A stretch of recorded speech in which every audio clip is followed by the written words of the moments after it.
성경 디모데후서 3장 14절에서 17절까지의 말씀입니다. 성경 346쪽 신약성경. 저희 교회는 성경을 읽을 때 자리에서 일어나서서 하나님의 말씀을 받는 그러한 의식을 합니다. 다 자리에서 일어나서서 하나님 말씀을 경건한 마음으로 받도록 하겠습니다. 다리가 불편하거나 몸이 불편하신 분들은 앉아 계셔도 되겠습니다. 그렇지 않은 분 다 일어나셔서 디모데후서 3장 14절에서 17절 하나님 말씀을 우리 함께 받으시겠습니다. 다 같이. 그러나 너는 배우고 확실한 일에 거하라. 너는 네가 누구에게서 배운 것을 알며 또 어려서부터 성경을 알았나니 성경은 능히 너로 하여금 그리스도 예수 안에 있는 믿음으로 말미암아 구원에 이르는 지혜가 있게 하느니라. 모든 성경은 하나님의 감동으로 된 것으로 교훈과 책망과 바르게 함과 의로 교육하기에 유익하니 이는 하나님의 사람으로 온전하게 하며 모든 선한 일을 행할 능력을 갖추게 하려 함이라. 아멘. 자리에 앉으시겠습니다. 함께 읽으신 본문 말씀을 중심으로 저는 오늘 다음 세대를 세우라 하십니다. 이런 제목으로 함께 말씀의 은혜를 나누려고 합니다. 우리가 많이 듣던 말인데요. 상행하요 상즉분리라는 말이 있어요. 상행하요 상즉분리. 많이 듣던 말이 아닌데 많이 들으시던 말씀입니다. 뭐냐면 윗물이 맑아야 아랫물이 맑다. 다 들어보셨죠? 상행하여 상즉분리라. 그런가 하면 부전자전이라는 말도 있잖아요. 그 아버지의 그 아들이라. 부전자전이라. 콩 심은 데 콩 나고 팥 심은 데 팥 난다. 그 나물에 그 밥이다. 제가 뭘 말씀드리고 싶은 걸까요? 여러분, 우리가 우리 자녀 세대, 우리 미래 세대, 우리 다음 세대를 바라보면서 그 모습이 내 모습이다. 그 태도가 나의 태도고 그 열매가 바로 나로 인한 열매이다. 이걸 깨닫자는 것입니다. 우리 아이들이, 우리 다음 세대들이, 우리 자녀들이 하늘에서 갑자기 뚝 떨어져서 땅에 존재하는 게 아니잖아요. 내가 낳았고 내가 키웠고 내가 가르쳤고 그래서 우리 자녀가 되고 미래 세대가 다음 세대가 된 것입니다. 그래 그 아이들을 바라보면서 왜 그 모양이냐, 그 정도밖에 왜 안 되냐 이렇게 말할 자격이 우리에게 있느냐 하면 사실은 없어요. 그 모습이 누구의 모습이라고요? 내 모습이라니까요. 그렇게 된 열매를 맺게 한 씨를 뿌리고 물을 주고 자라게 한 사람이 누구예요? 나죠, 나. 그렇기 때문에 왜 그 모양이냐? 왜 그것밖에 안 되느냐? 왜 그것밖에 못하느냐? 왜 머리가 그 정도밖에 안 되느냐? 그러면 자식들은 뭐라 그래요? 아빠 닮아서 그렇습니다.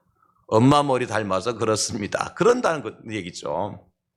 그래서 상행하여 상즉분리라는 말이 맞는 것 같아요. 부전자전도 맞고요. 콩 심으면 콩나지, 콩 심은 데도 팥 나는 경우가 있습니까? 그렇지 않잖아요. 다만 우리의 자녀들이, 우리 다음 세대들이 어떻게 되길 바라는 대로, 여러분 바라는 부모의 분명히 소원이 있고 소망이 있잖아요. 그 바라는 대로 우리 기성세대가, 우리 부모 세대가 어떻게 해야 돼요? 그렇게 살면 되는 거예요. 이게 정답이에요. 우리 아이들이 똑똑하기를 원한다면 내가 책도 열심히 읽고 공부 열심히 내가 똑똑한 사람이 되면 우리 자녀들 똑똑한 자녀가 되는 거고요. 우리 자녀들이 착한 사람, 바른 사람, 제대로 된 사람 되기를 원한다면 내가 착하게 살고 내가 바르게 살고 내가 제대로 살면 우리 자녀들이 그런 자녀가 된다는 거예요. 우리가 그렇게 나를 먼저 돌아볼 필요가 있겠다. 나 자신이 먼저 우리 거울 앞에 비춰보세요. 내가 얼마나 자랑스러운 사람인지, 내가 얼마나 제대로 살아가고 있는지, 아니면 부끄러운 삶을 살아가고 있는지 우리 자신들을 먼저 돌아보는 것이 중요한 것입니다. 저는 우리 목회 선배들로부터 그런 말씀을 들었어요. 교인은 목사만큼 된다. 교인은 목사를 닮는다는 말 아니겠습니까? 그런데 이 말은 아주 의미심장한 뜻이 들어있어요. 목사가 교인들을 어떻게 가르치고 어떤 목회 철학을 가지고 목회를 하고 교인들 앞에 어떤 모습으로 목양을 하느냐에 따라서 교인들이 따라온다는 것이죠. 왜? 목사는 목자고 교인은 양이기 때문에 양들은 목자를 따라가게 되어 있다. 그래, 그런 말을 들을 때마다 저는 참 부끄러운 분이 없지 않아 있어요. 제대로 가르치지 못해서 삶의 모범을 보이지 못해서 성도들이 빗나가는 경우를 가끔 보기 때문에 그렇습니다. 그 하나님 앞에서나 우리 성도님들 앞에서 참 제가 부끄러운 부분이 많이 있어요. 그래서 사실 오늘 설교를 준비하면서도 이 설교는 우리 성도님들이 먼저 들어야 될 설교가 아니라 장 목사인 내가 먼저 들어야 될 설교다. 저는 저를 향해서 이 설교를 준비했고 오늘 저를 향해서 이 설교를 하는 것입니다. 왜냐하면 이제부터라도 좀 정신 좀 차려야 되겠다. 제대로 해야 되겠다. 은퇴가 몇 년 남았으면 어떻습니까? 단 1년이라도 제대로 한번 하고 은퇴하는 겁니다. 이게 멋진 인생 아니겠습니까? 여러분, 그렇죠? 여러분들이 내가 살면 얼마나 산다고, 우리 아이들이 지금 내 자식이 지금 몇 살인데 벌써 장가가고 그 아이들이 아들 낳고 그러는데 뭐 가르친단 말이냐? 아니에요, 여러분. 하는 데까지 해보는 것입니다. 할 수 있는 데까지 해보는 거예요. 그리고 나서 안 되는 거야 어쩔 수 없지만 미리 포기할 필요가 없고 미리 여러분들이 낙심할 필요가 없다는 거예요. 특별히 오늘 사도 바울이 사랑하는 아들과 같은 제자인 디모데에게 하신 말씀을 한번 들어보십시오. 오늘 14절에 사도 바울이 디모데에게 뭐라고 말씀하십니까? 그러나 너는 배우고 확신한 일에 거하라. 너는 네가 누구에게서 배운 것을 알며. 바울이 디모데에게 이 말씀하셔요. 어떤 마음가짐 이 말씀하실까요? 디모데야, 넌 누구 제자냐? 누구 제자예요? 바울의 제자예요. 디모데야, 너 누구한테 배웠니? 바울에게서 배웠어요. 넌 못 배웠니? 하나님 말씀 배웠어요. 그러므로 바울 사도가 아들과 같은 제자 디모데에게 하는 말씀이 그거예요. 넌 내 제자 아니냐? 너 나한테 배웠잖아. 내가 너희가 가르친 것은 하나님 말씀 성경이잖아. 그러니까 누가 보더라도 너는 바울의 제자라고 얘기할 수 있어야 돼. 아니, 스승이 제자에게 너는 내 제자다 하는 것은 당연하잖아. 그죠? 그런데 제3자가 볼 때 디모데는 바울의 제자가 맞아 라고 확답을 할 수 있어야 된다는 것입니다. 여러분, 제가 여러분들을 볼 때는 여러분 대양제일교회 성도님들 맞아요. 그래서 제가 성도님 그렇게 얘기해요. 그러나 여러분들 밖에 나가셨을 때에 제3자가 다른 사람들이 보았을 때에 저 사람은 대양제일교회 성도가 맞아. 장년성 목사가 가르친 대양제일교회 성도야, 하나님 나라의 성도야 라고 사람들이 인정해 줄 수 있는 그런 사람이 되어야 된다는 것입니다. 바울이 지금 디모데에게 그런 마음을 가지고 이제 이 말씀을 전하니, 그러니까 나중에 내가 너를 만났을 때에 너 왜 그렇게 살아? 이렇게 말한다고 할 것 같으면 저 몰라서 그랬어요. 배우지 못해서 그랬어요. 내가 배우고 안 것이 이것밖에 안 돼요 라고 핑계하거나 거짓말하지 말아라. 내가 너에게 다 가르쳤다. 분명하게 가르쳤다. 바르게 가르쳤다. 너는 내 제자다. 저는 이 바울의 이 메시지를 들으면서 정말 멋지다. 대단하다. 이게 진짜 스승이고 이게 진짜 부모다. 확신할 수가 있었습니다. 바울이 디모데의 멋진 스승이며 영적인 아버지가 될 수 있었던 것이 무엇이 전제가 되어야 되느냐, 이것이죠. 오늘 저와 여러분들이 오늘 설교의 제목이 뭐라고요? 다음 세대를 세우라 하십니다. 우리의 내 몸에서 난 아들, 딸들도 다음 세대가 될 수 있고 하나님의 교회에서 가르치는 우리 아이들도 다음 세대가 될 수 있고 우리가 눈으로 보는 우리보다 나이가 어리고 지금 한참 잘하고 있고 배우고 있고 뭔가 훈련받고 있는 모든 이제 미래 세대들이 다 다음 세대입니다. 이들을 우리가 세워갈 수 있기를 예수의 이름으로 축원합니다. 우리가 세워가야 돼요. 누구한테 맡기지 말자고요. 교회가 책임져야 되고 성도들이 책임져야 되지 누구 다른 학교 선생님, 교수님들에게 학원 강사들한테 맡길 일이 아니에요. 우리 자녀들의 미래를 말입니다, 여러분. 그러면 우리가 바울처럼 다음 세대인 디모데와 같은 제자를 세우려고 할 것 같으면 어떻게 해야 되느냐? 오늘 말씀 때는 두 가지만 제가 간단하게 말씀드려요. 첫째는 뭐냐면 잘 가르쳐야 됩니다. 어떻게 가르쳐야 된다고요? 잘 가르쳐야 돼요. 다음 세대들에게 내가 무엇을 가르칠 것인가? 무엇을 교재로 삼고 그들을 가르칠 것인가? 가르치는 목적을 어디에 둘 것인가? 이게 너무너무 다 중요한 거예요. 오늘 바울 사도 보십시오. 디모데에게 뭘 가르쳤습니까? 어떤 목적을 가지고 가르쳤어요? 오늘 15절 이하에 보면 또 어려서 성경을 알았나니 성경은 능히 너로 하여금 그리스도 예수 안에 있는 믿음으로 말미암아 구원에 이르는 지혜가 있게 하느니라. 뭘 가르쳤습니까? 성경 가르쳤어요. 하나님 말씀 가르쳤어요. 우리의 자녀들의 생명을 살리는 것이 하나님 말씀밖에 없습니다. 세상의 수학과 영어가 우리 자녀들의 생명을 살리는 것이 아니에요. 조금 지식은 갖게 만들지 모르겠지만, 조금 세상 출세해서 돈 많이 버는 사람 만들 수 있을지는 모르겠지만도 그들의 생명을 책임질 수 있는 것은 오직 하나님의 말씀이 성경밖에 없음을 믿으시기를 예수님의 이름으로 축원합니다. 여러분, 우리 자녀들에게 여러분 기탄 수학을 가르치고 뭘 가르치고 이건 열심히 하지만 하나님 말씀 한번 펴놓고 가르치지 못하는 부모가 있다면 그 자녀들이 잘 되리라고 생각하는 것은 여러분 그것이 바로 강도요 절도입니다. 기억하셔야 돼요.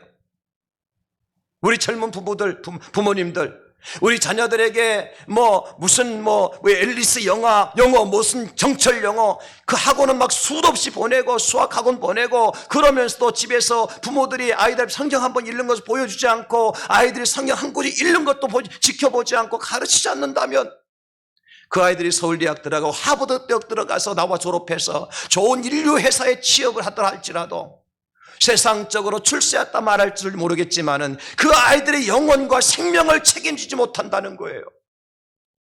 무엇을 가르쳐야 돼요? 하나님 말씀 가르쳐야 돼요. 어떤 목적을 가지고 오늘 여러분 이 사도 바울이 말씀하시는 바를 보십시오. 16, 17절입니다. 모든 성경은 하나님의 감동으로 된 것으로 교훈과 책망과 바르게 함과 의로 교육하게 유익하니 17절 다 같이 성경 보시고 시작. 이는 하나님의 사람으로 온전하게 하며 모든 선한 일을 행할 능력을 갖추게 하려 함이라. 아멘.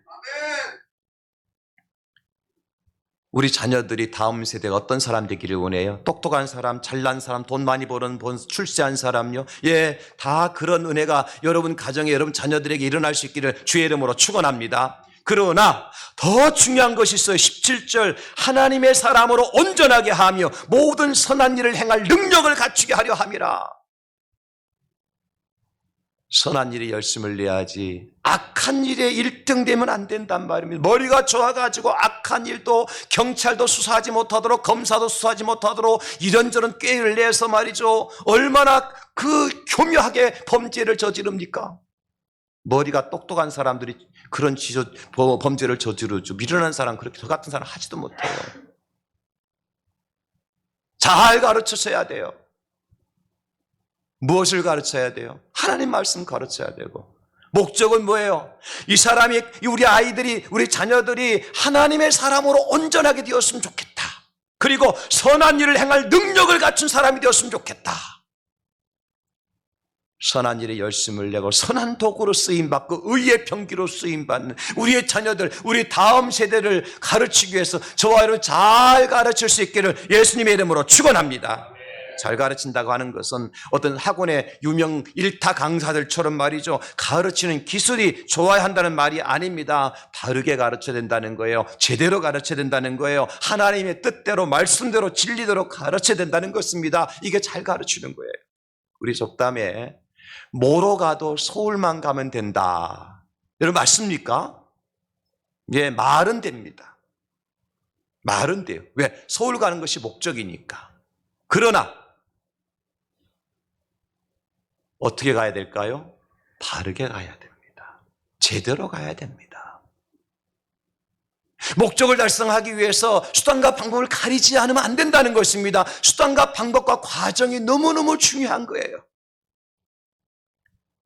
왜 이런 말이 나왔을까요? 실적 우선주의, 성공 만능주의. 어쨌든 내 실적을 올리기 위해서는 다른 사람을 속여도 괜찮고 내가 성공하기 위해서 사기를 쳐도 괜찮고 우리 자녀들이, 우리 젊은이들이, 청소년들이 지금 그것을 배워가고 있습니다. 다 가르쳤어, 우리 기성세대들이요. 여러분 그렇지 않나요? 우리 자녀들이 바르게 정직하게 그래서 꾸준히 땀을 흘리면서 때로는 실패하면서 그럼에도 불구하고 갈 길을 가도록 가르치고 있습니까? 아니면 너 어쨌든 1등 해야 돼. 어쨌든 좋은 대학 들어가야 돼. 어쨌든 좋은 회사 취업을 해야 돼. 그러기 위해서 위장 전입을 시키고 그러기 위해서 서류를 위장하고 위조하고 아빠 봐. 그래서 아빠가 법무부 장관 됐고 국회의원 됐잖아. 어떻게? 서류 위조하고 위장 전입해서 너도 이렇게 되기만 하면 끝나는 거야. 법 위에 있어 우리가. 그거 가르쳤잖아요 지금 다. 우리 젊은이도 그거 따라가잖아요 지금. 시험 볼 때 어쨌든 내가 열심히 공부해서 컨닝하지 않고 내 실력으로 시험 답안지에 써가지고 그래서 내 실력으로 내가 뭔가 인정을 받았다고 그렇게 생각합니까? 아니죠. 책상에 새카맣게 적어놓고 벽에 새카맣게 적어놓고 그거 갖다가 옮겨 적어가지고 점수 많이 나오면 장학금 받고 그래서 좋은 성적으로 졸업했다 인정받고 회사 취업하잖아요. 그렇지 않습니까 여러분? 정직한 사람, 법을 지키는 사람은 도태되고 법을 지키지 않고 거짓으로 권모술수를 유지하는 사람은 자꾸 흥하는 세상이 되고 말았어요. 우리 자녀들이 이걸 보고 배우고 있었습니다. 2년 전이죠. 2022년에 세상을 떠나신 경제학자의 대부를 알려주신 고 조순 부총리까지 하셨죠. 경제학의 원리, 저도 우리 조순 박사님으로부터 책을 받고 같이 공부했던 기억이 나는데요. 그분이 1970년대에 자기 아들이 서울대학교에 입학을 했어요. 아버지한테 경제학 강의를 들었어요. 학기 말고사를 보았습니다. 그런데 아들의 시험지가 없어진 거예요. 아버지가 아들을 불러놓고 이렇게 말씀합니다. 네가 얼마나 공부를 안 했으면 시험지가 도망을 다 갔겠느냐. 따끔하게 혼냅니다. 그리고 여지없이 F학점으로 날려버립니다. F학점이 뭔지 알죠? 낙제입니다. 다른 사람 같으면 어땠을까요? 자기 아들이 시험지가 없어요.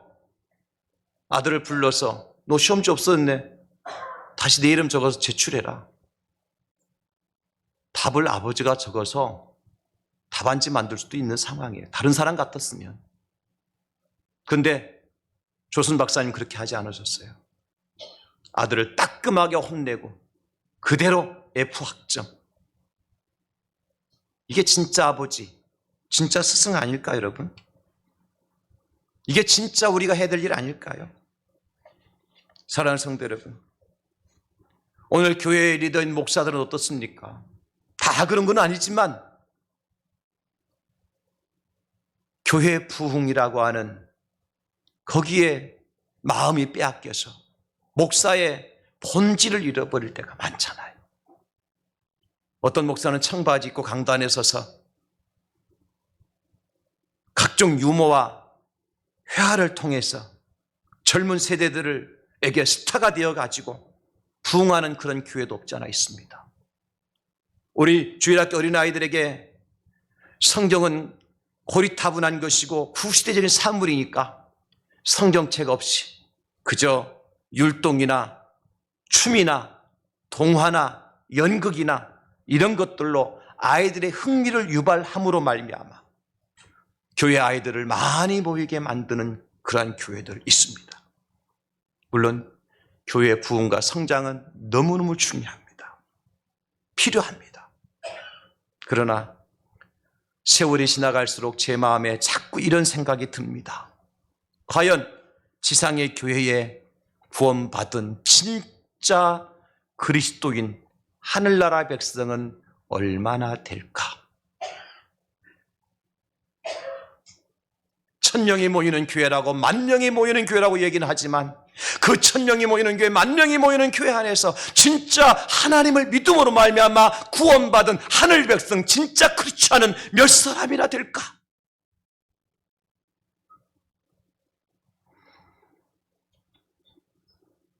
누가복음 18장 8절에 우리 예수님께서 이렇게 말씀하셨어요.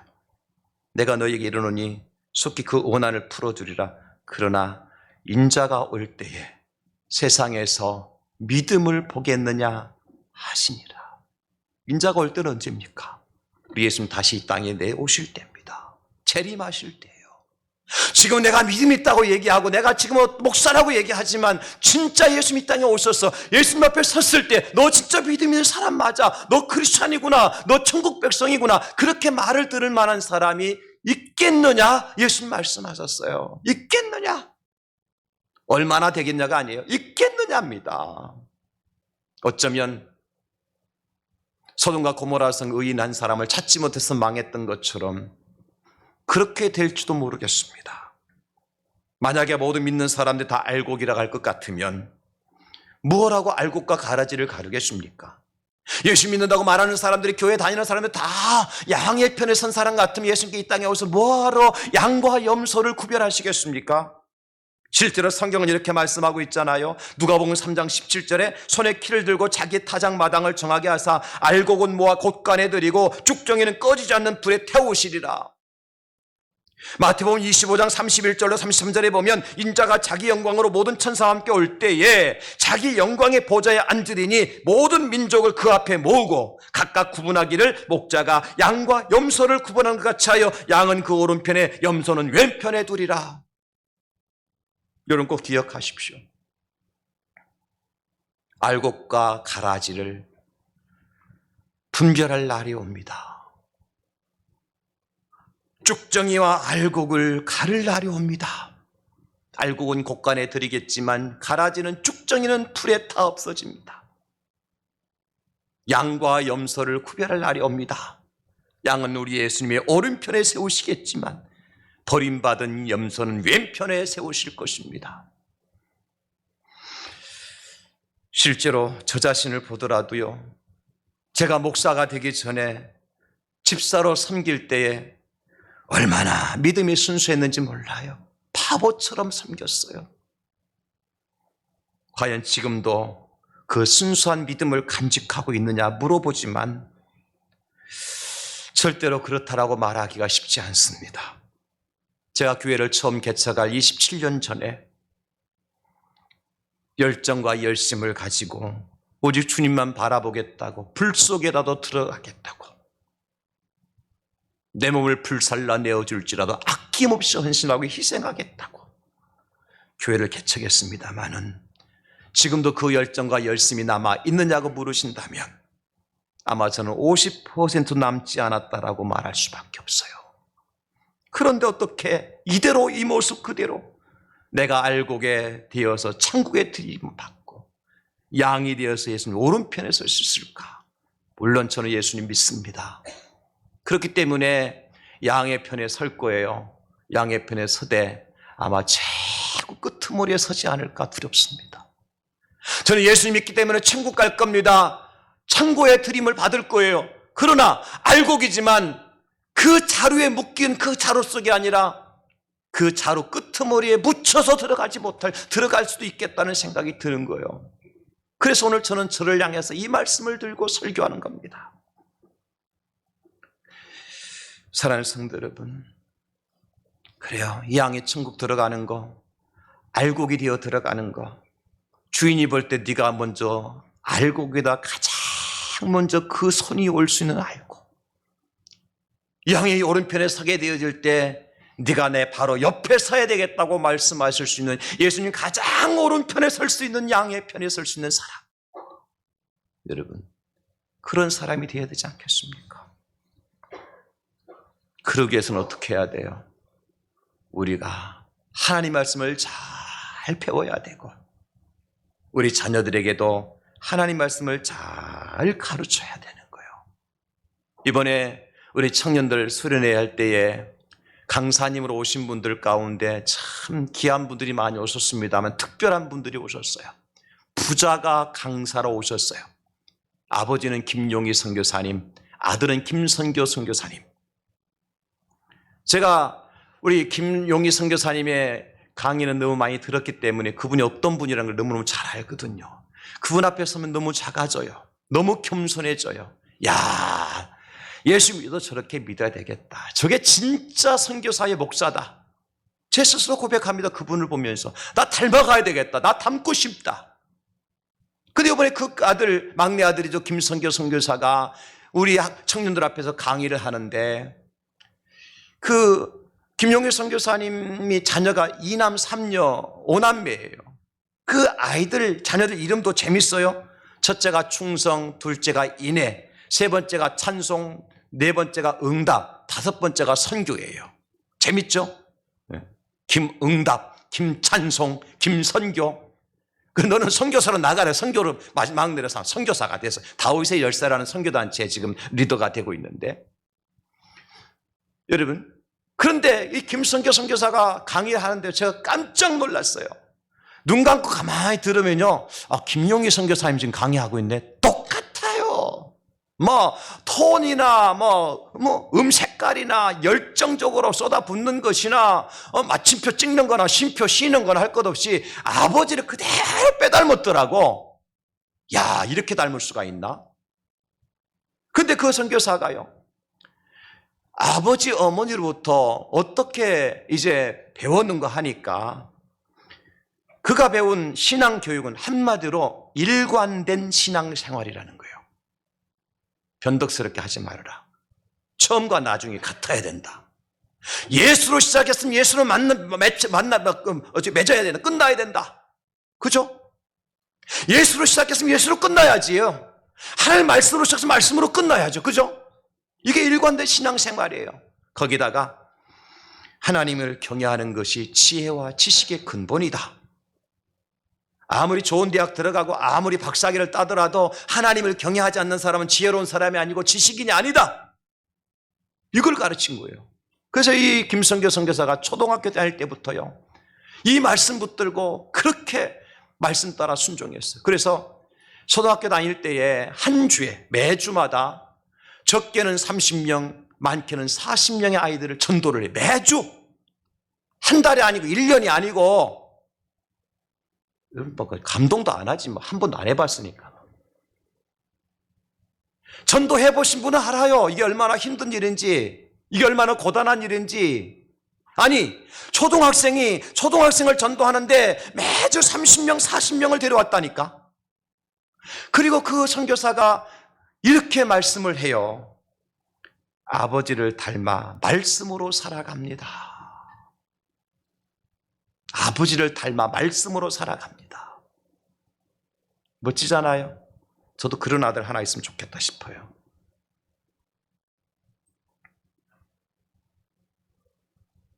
사랑하는 성도 여러분, 잘 가르쳐야 돼요.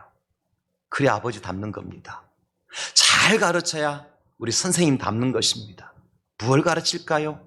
하나님 말씀을 가르치고, 목적은 뭐라고요? 하나님의 사람으로 온전하게 되어지며 선한 일을 행할 능력을 갖출 수 있도록. 사도 바울과 디모데 그렇게 했습니다. 디모데전서 1장 18, 19절에 보니까 아들 디모데야, 내가 내게 이 교훈으로서 명하노니 전에 너를 지도한 예언을 따라 그것으로 선한 싸움을 싸우며 믿음과 착한 양심을 가지라. 전에 너를 지도한 예언이 뭐예요? 하나님의 말씀이잖아요. 그 말씀으로 선한 싸움 싸워서 선한 사람 되고 믿음과 착한 양심을 가 착한 사람 되어야 된다. 사랑하는 우리 성도님들, 우리 자녀들이 무엇으로 착한 사람 될 수 있을까요? 무엇으로 선한 사람 될 수 있을까요? 무엇으로 믿음의 본을 보여줄 수 있을까요? 하나님 말씀으로 가르치십시오. 디모데와 그의 어머니 또 외할머니에도 마찬가지입니다. 디모데후서 1장 5절에 이는 내 속에 거짓이 없는 믿음이 있음을 생각함이라. 이 믿음은 먼저 내 외조모 로이스와 내 어머니 유니게 속에 있더니 내 속에도 있는 줄을 확신하노라. 멋지지 않습니까? 어머니 속에 있는 생명의 말씀을 아들에게, 할머니 속에 있는 생명의 말씀을 손주에게 그대로 전수해 주었어요. 하나님 말씀을 전수해 줬어요. 믿음을 전수해 주었어요. 어머니 속에 있던 그 믿음이 디모데 속에 들어왔어요. 외할머니 속에 있는 그 믿음이 디모데 속에 들어왔어요. 이게 중요하지 않습니까? 여기 할머니도 계시고 할아버지도 계시고 아빠도 계시고 엄마도 계시는데 여러분, 여러분의 속에 있는 믿음과 하나님의 말씀을 여러분 자녀들에게, 여러분 손자들의 그대로 심어줄 수 있기를 예수님의 이름으로 축원합니다. 잘 가르치셔야 돼요. 잘 가르치셔야 돼요. 나는 흥하고 자식들 망하면 무슨 소용이 있습니까? 나는 예수 믿고 천국 가는데 자녀들은 예수 안 믿어서 지옥 가면 무슨 소용이 있습니까? 여러분 천국 갈 자신이 있습니까? 그렇게?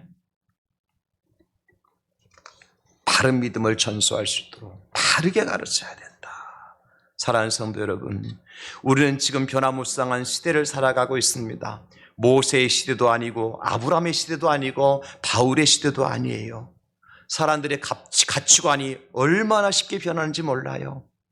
얼마나 변하는가 보니까요, 거짓이 참을 대신하는 시대가 되고 말았어요. 진리가 아닌 것이 진리를 대신하고 말았어요.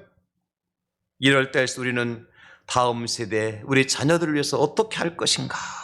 오늘 여러분 결단하십시오. 영어 수학 잘 풀고 잘하는 자녀 되어서 세상에서 좋은 대학, 좋은 회사 들어가서 성공했다고 말을 듣는 그것으로 만족해 할 것인가? 아니면 우리 자녀들이, 다음 세대들이 하나님의 사람으로 온전하게 되어지고 모든 선한 일을 행하기에 능력을 갖춘 사람으로 만들어 갈 것인가? 어떻게 해야 될까요? 잘 가르쳐야 됩니다. 바르게 가르쳐야 됩니다. 하나님의 말씀인 진리를 전수해야 됩니다. 아니 목사님, 우리 아이들은 벌써 50, 60이 되었는데요. 안 늦었습니다. 안 늦었어요. 지금이라도 하셔야 돼. 안 하셨다면, 하시다가 중단하셨다면 다시 시작하셔야 돼요. 말씀으로 말이죠. 성경으로 돌아가야 돼요. 그것만이 우리의 다음 세대, 미래 세대를 살리는 방법입니다. 주일학교에서 어린아이들을 가르치는 우리 선생님 마찬가지예요. 세상의 지식 하나, 세상의 어떤 문화 하나 우리 아이들한테 가르치려고 하지 마시고 5분이 됐든 단 3분이 됐든 1분이 되었든 하나님의 교회 와서 예배하기 위해서 우리 찾아온 우리 아이들한테 하나님 말씀 한 절이라도 가르쳐야 되겠다. 한마디라도 가르쳐야 되겠다. 한 단어라도 가르쳐야 되겠다. 이런 결단과 결심이 서야 돼요. 그게 바로 잘 가르치는 것입니다. 그럴 때 디모데와 같은 아들, 디모데와 같은 제자가 우리 앞에 다음 세대들이 불같이 일어나게 될 줄로 믿습니다. 두 번째로는요, 본을 보여야 합니다. 부모는 자녀에게, 스승은 제자에게, 어른은 아이들에게 그렇게 살아야 한다가 아니라 이렇게 사는 것이다를 보여줄 수 있어야 돼요. 잘 들으셔야 돼요. 이런 한 줄 적어놔도 괜찮아요. 그렇게 살아야 한다가 아니라 이렇게 사는 것이다를 보여줄 수 있어야 돼요. 탁구를 가르치는 코치가 선수에게 어떻게 해야 됩니까? 공이 내 앞으로 올 때는 어떻게 쳐야 된다는 것을 자기가 라켓을 들고 이렇게 치는 것이다 가르쳐 줘야 되고요.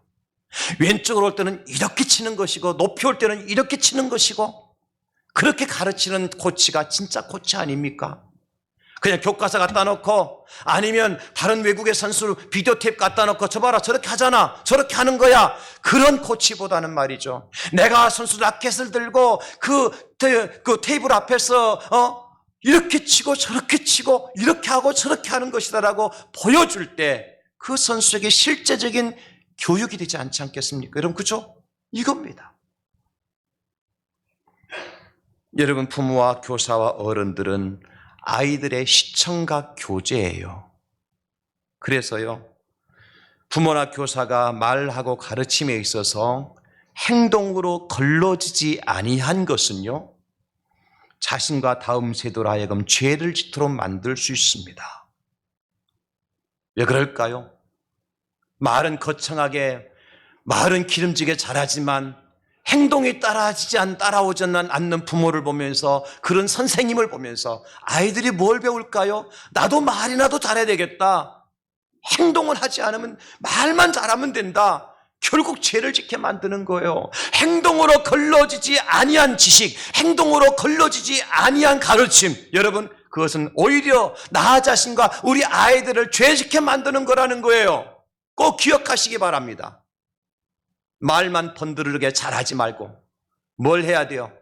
이렇게 사는 것이다를 보여주셔야 돼요. 이렇게 믿는 것이다를 보여주셔야 돼요. 이렇게 행하는 것이다 보여주셔야 돼요. 이게 진짜 그리스도인의 모습이다. 이게 삶이다. 이게 믿음에 가진 크리스찬의 모습이다라는 것을 보여줄 수 있어야 돼요. 우리 아이들한테, 다음 세대들한테 말이에요. 어른들이 그러지 못하고 엄마 아빠는 못해서 너는 잘해야 된다. 이런 말빨이 섭니까 그게? 말은 되죠. 그러나 그것이 아이들한테 얼마나 교훈이 되겠느냐는 말이에요.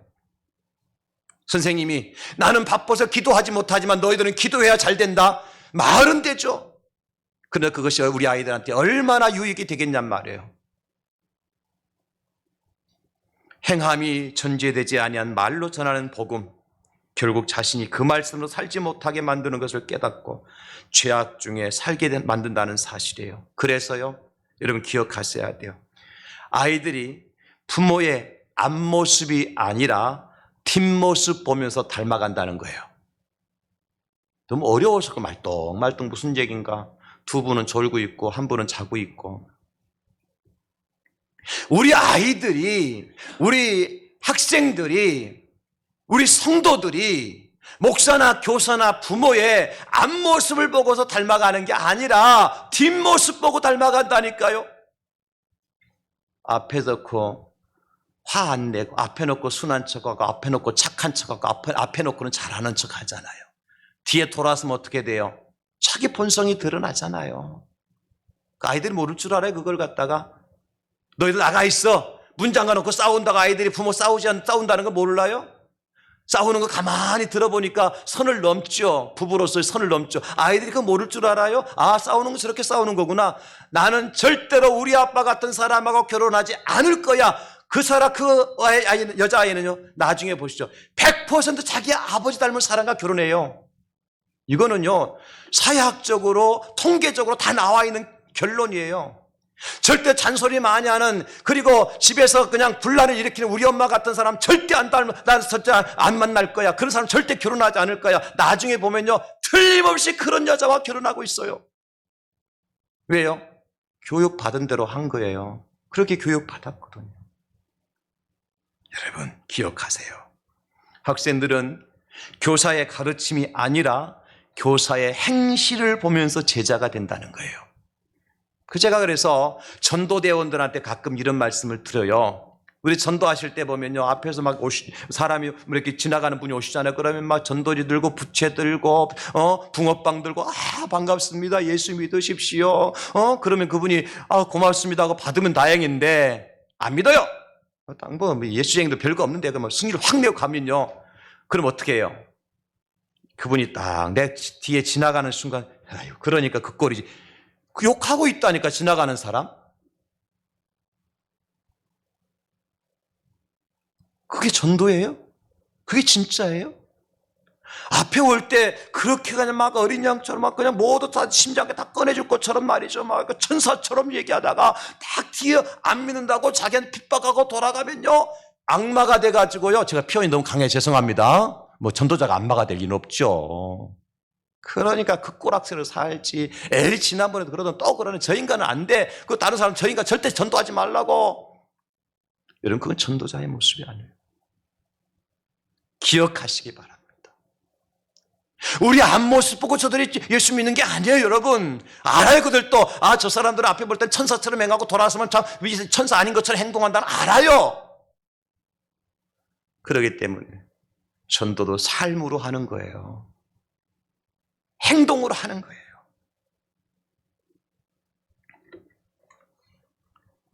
학교 선생님도 마찬가지지 않겠어요? 요즘 가르치는 기술이나 도구들이 얼마나 많이 발달되어 훌륭합니까? 옛날에는 그냥 칠판에다 가득한 백목 가지고 분필 가지고 막 가득 채우고 막 치우고 그거밖에 없었잖아, 그죠? 요즘 분필 가지고 그 아이들 가르치는 선생님 계신가요, 학교에? 없습니다. 다 프레젠테이션 막 그냥 화면 띄우고 그림 띄우고 말이 공식 띄우고, 그러니까 아이들이 보기만 해도 머리에 쏙쏙 들어게 다 만들어버려요. 그런데 그렇게 가르치는 교사가 어느 날 뉴스에 나와요. 경찰서에 잡혀가요. 감옥에 들어가요. 그걸 본 우리 아이들, 내가 그 선생님한테 배워서 좋은 대학 나왔다고 자랑하고 다닐 수 있을까요? 물론 그 선생님 밑에서 배운 아이들이 잘 될 리도 없지만, 그러니 우리는 고린도 교회 성도들에게 바울 사도가 하신 말씀을 꼭 기억할 필요가 있어요. 우리 한번 고린도전서 11장 1절 말씀 함께 읽어볼까요? 시작. 내가 그리스도를 본받는 자가 된 것 같이 너희는 나를 본받는 자가 되라. 아멘. 아멘입니까? 여러분 자녀들한테 그렇게 말씀하실 수 있어요? 너 아빠처럼만 되면 돼, 엄마처럼만 되면 안 돼, 할머니처럼만 되면 돼, 할아버지처럼만 되면 돼, 그러면 만족이야. 더 다른 거 없어. 여러분 그렇게 자신 있게 우리 손주들에게, 우리 아이들한테, 우리 학생들한테 나 선생님 나만 닮으면 돼, 나처럼 나를 본받아, 나를 따라와. 그 아이들이 선생님 따라가다 거지 되게요, 선생님 따라가다 강도 되게요, 선생님 따라가다 도둑 되게요. 그런 말 듣지 말자고요. 제발 그런 말 듣지 말자고요. 우리 예수님 뭐라고 말씀하셨어요? 마태복음 4장 19절에 말씀하실 때 나를 따라오라, 내가 너희를 사람 낚는 어부가 되게 하리라 하시니, 16장 24절에도 예수께 제자들이 이르시되 누구든 나를 따라오려거든 자기를 부인하고 자기 십자가를 지고 나를 따를 것이니라. 팔로미, 나 따라와라 그거죠. 가라가, 너희들 알아서 가라가 아니에요. 나 따라오면 돼. 내가 간 길 같이 따라오면 돼. 내 손잡고 나 따라오면 돼. 그러면 물이 있어도 건너게 만들어주고, 강이 있어도 건너게 만들어주고, 산이 있어도 넘어가게 만들어주고, 광야에 있어도 지나가게 만들어줄 거야. 나 따라오면 돼. 내가 길이 되어주고, 내가 물이 되어주고, 내가 너의 산소가 되어주고, 그래 너를 살릴 거야. 이게 예수님이에요. 나를 따라오너라. 모범이죠. 모델이죠. 여러분, 예수님 말씀만 하셨나요? 실제 자기를 부인하고 십자가를 지고 돌아가셨죠. 한 영혼이 천하보다 귀하다는 사실을 어떻게 예수님께서 행하셨나요? 죽은 자도 살리고 병든 자도 고치고, 욕먹으면서 핍박받으면서 예수님께서 가난한 자, 병든 자, 소외된 자, 나그네된 자, 죽은 자들을 위해서 당신의 모든 걸 다 쏟아부어 주셨잖아요. 이게 모델 아닙니까? 예수 믿는 사람들이 그렇게 살아야 돼요. 그렇게 사셔야 돼요. 말로만 예수 믿는 게 아니에요. 그래서 예수의 사람은요, 말꾼이 아니라 일꾼이 돼야 됩니다. 기억하십시오. 야고보 사도가 뭐라 그러셨어요? 행함이 없는 믿음은 죽은 믿음이라고. 영혼 없는 몸이 죽은 것 같이 행함이 없는 믿음은 죽은 믿음이라 그러셨어요. 사랑하는 우리 성도님들, 여러분들 자녀들이 잘 되기를 원하신다면, 우리의 손주들이 정말 바르게 살기를, 착하게 살고 선하게 살고 하나님의 온전한 인격적으로 살기를 원하신다면, 우리가 가르치는 우리 학생들이 하나님 앞에서 복을 받고 이 세상의 진정한 크리스천 리더십이 되기를 원하신다면, 믿음에서 승리하기를 원하신다면, 내가 1000마디의 잔소리보다도 단 한 번의 진짜 제자의 삶이 어떤 것인지, 진짜 선한 사람이 어떤 것인지, 진짜 믿음이 어떤 것인지를 한 번이라도 보여주는 것이 1000번, 10,000번 잔소리하는 것보다 훨씬 낫다. 훨씬 낫다. 오늘 이사야 선지자에게 주신 하나님 말씀을 한번 들어보십시오. 이사야 48장 17절입니다. 너의 구속자시요 이스라엘의 거룩하신 이이신 여호와께서 이르시되 나는 내게 유익하도록 가르치고 너를 마땅히 행할 길로 인도하는 내 하나님 여호와라. 유익하도록 가르칩시다. 많이 가르친다고 아니에요. 하나를 가르치더라도 유익하게 가르치고 마땅히 행할 길로 인도하기 위해서 내가 앞서가야 되는 겁니다. 그렇게 살아라라고 하는 것이 아니라 이렇게 사는 것이다라고 가르칠 수 있는, 나의 앞모습에 나의 뒷모습을 배울 수 있도록, 담을 닮아갈 수 있도록. 오늘 속에 조금 무거웠나요, 여러분? 그러나 그렇게 하셔야 돼요. 그렇게 하셔야 돼요. 시대가 많이 변하고 있습니다. 이럴 때일수록 우리가 말씀으로 돌아가는 수밖에 없잖아요. 우리 자녀들 살려야 되잖아요. 우리의 손주들 살려야 되지 않겠습니까? 이대로 내버려두면 어떻게 될까요? 사람 칼로 찌르고 죽여도요, 아무런 양심의 가책이 없어요. 그것이 다른 사람의 이야기가 아니라 뉴스가 다른 사람의 뉴스가 아니라는 사실을 기억하셔야 돼요. 오늘 주신 말씀을 꼭 마음판에 새기시고 말씀으로 우리 자녀들을, 우리 학생들을 잘 가르치시고 무엇보다도 단 하나의 본이라도 내가 보여줄 수 있는 그러한 모델이 될 수 있는 저와 여러분 다 될 수 있기를 예수님의 이름으로 축원합니다. 하나님 도와주세요. 이 시대를 바라보면서